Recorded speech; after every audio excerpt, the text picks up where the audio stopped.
까지 우리가 했던 게 이제 진리표를 수로 논리로 왔을 때 진리표 어떻게 그리냐 그거에 대한 거 좀 했었죠. 문장 논리에서는 문장에 그냥 참거짓 값만 주면 되는 거였는데 수로 논리로 오게 되면은 여기 이름이라는 표현도 있고 기본적인 아이디어는 어떤 대상이라는 게 있어서 대상을 이름이 대상을 지시를 해주고 이 대상이 이제 수로 표현에 그 빈 공간을 이제 채우면서 참거짓 값을 만들게 되는 거다라고 하는 좀 추가된 부분이 이런 부분이죠. 여기에 대한 메커니즘을 주로 설명을 드렸고 나머지는 진리표 그리는 것과 이제 동일하다. 그래서 A면 B다 라는 거는 여기 뭐 M이라고 모형 M에서의 해석 뭐 이런 식으로 적어놨지만 우리가 그 늘상 하고 있던 방식의 진리표 그리는 것과 동일한 방식이라고 말씀드렸어요. 이게 뭐 말로만 좀 어렵게 해놔서 그렇지 따지고 보면 다 그냥 진리표 그리는 거다 이렇게 적어 놓기만 해서 그런 거지 진리표 그리는 거고 이렇게 복잡해지는 이유는 이 문장 각 문장들이 문장 논리에서는 이 문장들이 어떤 식으로 참이 되는지를 전혀 고려를 안 했었는데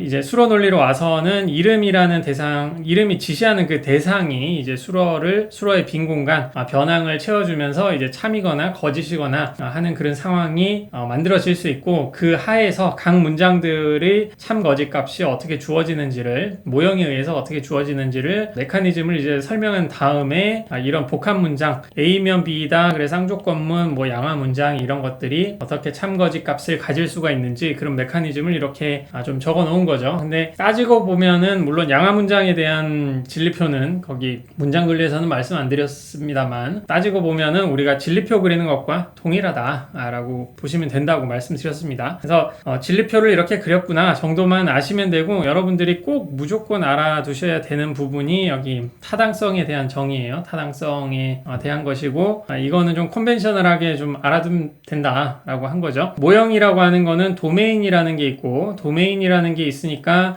문장 논리에서는 그냥 참인 경우 거짓인 경우 이런 식으로 생각을 했었는데 이제는 이제 참 거짓이 그냥 참 거짓이 아니라 어떤 모양에서 참인지 이런 거를 고려를 해야 되고 그런 점에서 그 문장 논리에서 경우라고 했던 게 지금은 이제 모형을 고려하게 되는 거죠. 그리고 모형이라고 하는 거는 도메인이라고 해서 어떤 문장들을 참이게 만드는 대상들의 집합이 하나가 필요하고 그리고 해석이라는 것이 필요하다. 그래서 이런 거 다 합쳐가지고 모형이라고 한다 라고 말씀드렸어요. 그래서 어떤 M에서 모형 M에서의 해석 그 A 문장에 대한 모형 M에서의 해석은 이제 참이다 거짓이다 뭐 이렇게 적을 수가 있는 건데 이때 이게 참일 경우 모형 M에서의 해석이 문장 A에 대한 해석이 참일 경우를 여기 더블 턴스타일이라는 표현을 써서 그걸 만족 가능성 관계라고 말씀을 드렸죠. 최초로 제시를 했던 데피니션으로 제시를 했던 거는 1930년도에 학위 논문 같은 건데 쿠르트 게델이 최초로 이제 좀 제시를 했고 그 이후부터 이제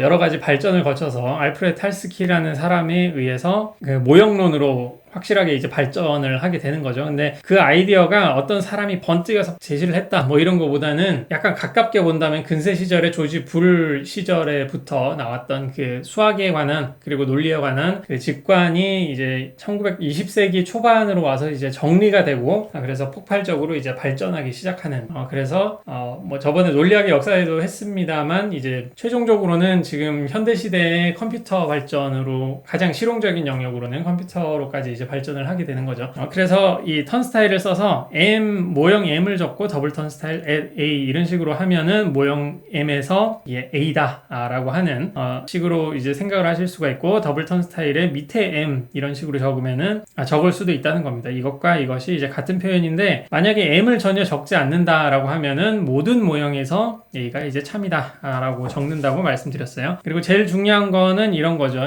모든 모형 M에 대해서 이런 표현이 있어야 되는 거죠. 어떤 논증 D가 타당하다라고 하는 거는 전제가 참인 경우에 반드시 결론이 참이다. B라는 결론이 참이다 라고 얘기를 해야 되는데 그때 말하는 반드시를 모든 경우라는 식으로 이제 얘기를 했었죠. 모든 경우. 근데 여기서 말하는 이 경우가 이제 수로 논리로 가면은 이제 모형이라는 걸로 표현이 되기 때문에 모든 모형 M에서 어떤 전제로부터 전제가 참일 때 결론이 참이다 라고 하는 거는 이런 식으로 이제 표현을 한다 라고 말씀을 드렸습니다. 그래서 더블 턴 스타일이 아니라 뭐 이런 식으로 적혀 있다.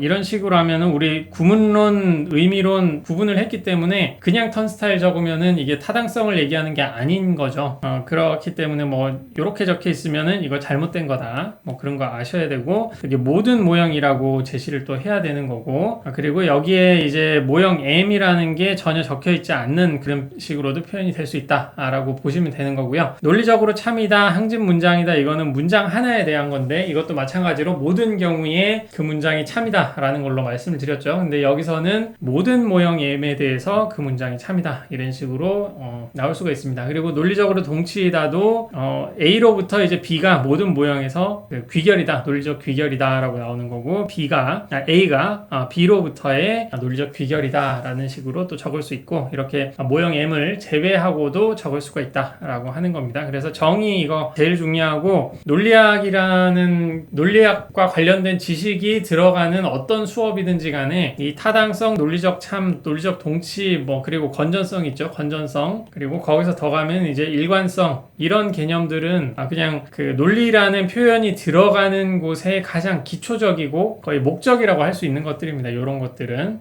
뭐 논리라는 이름이 들어가는 수업을 들으셨는데 이런 거 전혀 안 알려주더라, 그럼 뭐 잘못된 수업이 되겠죠. 거기는 저도 이 수업을 통해 가지고 여러분들이 올바른 논증이라는 게, 특히 연역 쪽에서 올바른 논증이라는 게 뭐냐, 이것만이라도 알고 계시면은 뭐 저는 소임을 다한 거라고 생각을 하는데, 그래서 여러분들이 이제 타당하다고 하는 게 뭐냐, 이 수업 들으시고 뭐 이미 알고 계시는 분들도 많으시겠지만, 논증이 타당하다라고 하는 거는 모든 모형에서 모든 경우에서 전제가 참일 때 결론이 참이라는 거고, 이 말은 모든 경우에 전제가 참일 때 결론이 거짓인 경우가 없다라고 하는 거다. 한 이 정도만 아셔도 개인적으로 저는 제 소임을 다했다고 생각을 합니다.